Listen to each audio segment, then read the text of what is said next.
bahwa yang namanya kebijakan fiskal itu juga merupakan bagian yang integral, bagian yang menyatu dengan kebijakan perekonomian makro lainnya. Yang tentu saja memiliki tujuan akhir yang sama, yaitu tujuan akhirnya adalah kesejahteraan masyarakat. Apa kebijakan makro lainnya? Banyak ya kebijakan makro, kebijakan fiskal, kebijakan moneter, kebijakan mengenai perdagangan internasional, kebijakan utang luar negeri, kebijakan mengenai pasar tenaga kerja. Nah, jadi kebijakan fiskal itu tidak terpisah dari kebijakan-kebijakan tersebut, memiliki tujuan yang sama, yaitu memiliki tujuan akhir kesejahteraan masyarakat. Nah, kalau kita berbicara mengenai tujuan akhir kesejahteraan masyarakat tersebut, maka kita akan ingat kembali, berarti ada dong tujuan antaranya. Bagaimana supaya masyarakat secara keseluruhan pada akhirnya sejahtera? Bahwa masyarakat akan sejahtera jika memiliki pendapatan yang cukup untuk memenuhi kebutuhan masyarakat. Nah, hal tersebut akan terjadi ketika memiliki penghasilan. Penghasilan akan terjadi ketika memiliki pekerjaan. Maka berarti melalui kebijakan fiskal, pemerintah dapat mendorong terciptanya kesempatan kerja, memperluas kesempatan kerja. Bahwa masyarakat akan sejahtera kalau kebutuhannya tercukupi, berarti harus ada ketersediaan barang dan jasa. Maka pemerintah melalui kebijakan fiskal harus mendorong pertumbuhan ekonomi. Ya, untuk mendorong apa? Produksi supaya ketersediaan barang dan jasa itu mencukupi kebutuhan masyarakat. Ya, berarti mendorong produksi, mendorong pertumbuhan ekonomi. Bahwa masyarakat itu juga akan sejahtera kalau harga-harga tidak melambung tinggi, yang berarti menurunkan daya beli masyarakat. Maka pemerintah harus mengendalikan inflasi. Bahwa masyarakat akan sejahtera kalau masyarakat nyaman, kalau tidak ada kecemburuan sosial, maka pemerintah juga harus berusaha untuk mendorong terciptanya pemerataan pembangunan, menekan kesenjangan pendapatan di dalam masyarakat atau ketimpangan pendapatan. Nah, seperti itu. Berarti kebijakan fiskal itu juga mendorong pertumbuhan ekonomi, berperan untuk mengendalikan inflasi harga-harga, mendorong produksi, kesempatan kerja, ketingkat saja. Jadi mengenai kebijakan fiskal, ya, mengenai kebijakan fiskal, bahwa kebijakan fiskal itu apa? Kata fiskal itu sendiri berasal dari kata fiskus. Ini adalah bahasa Yunani yang berarti kas negara. Nah, kalau kita mendengar kata kas, kita berbicara mengenai kas, entah itu kas negara, entah itu kas perusahaan, atau kas rumah tangga, di dalam kas ini ada aliran uang. Dalam arti akan ada penerimaan dan kemudian ada pengeluaran. Maka sebenarnya kalau kita berbicara mengenai kebijakan fiskal, itu kita membahas, kita berdiskusi mengenai aliran uang. Nah, aliran uang yang mana?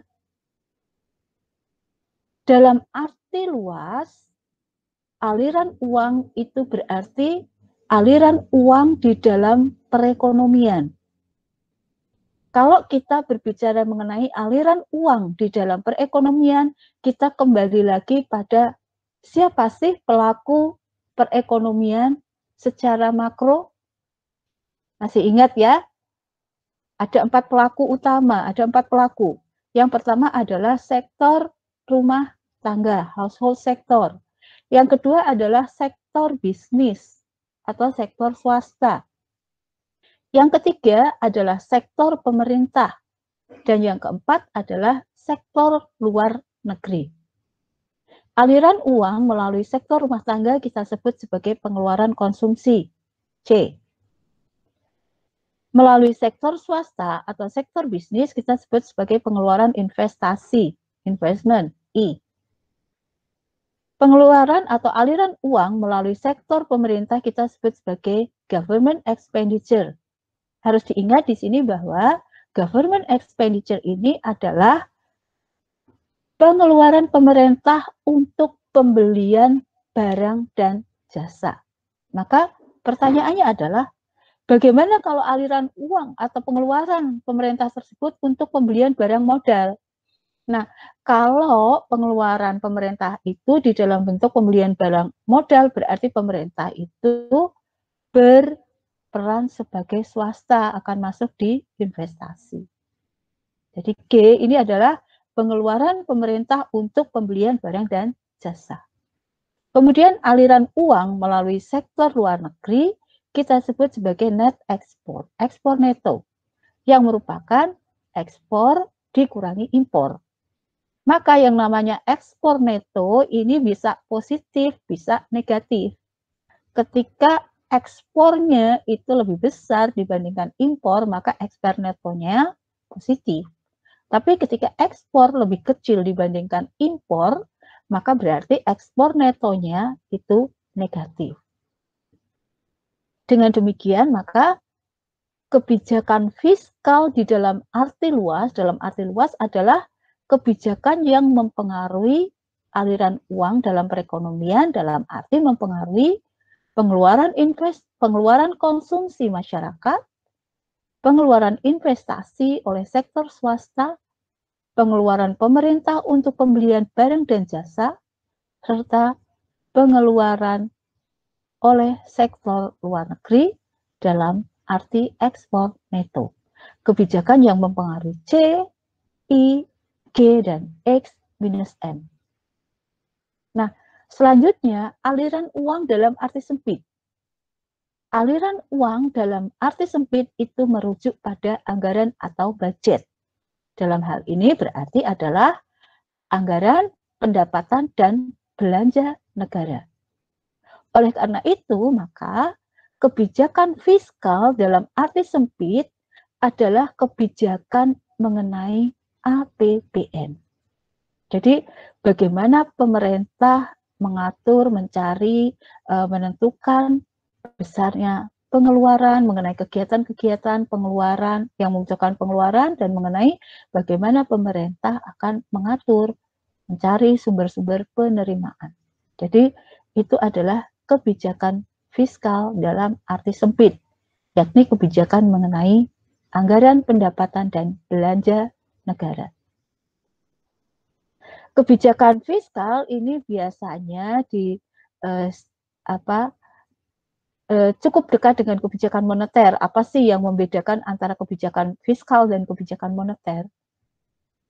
Fiskal itu asosiasinya uang. Moneter itu kata dasarnya juga money, yang berarti uang. Sama-sama semuanya mengenai uang.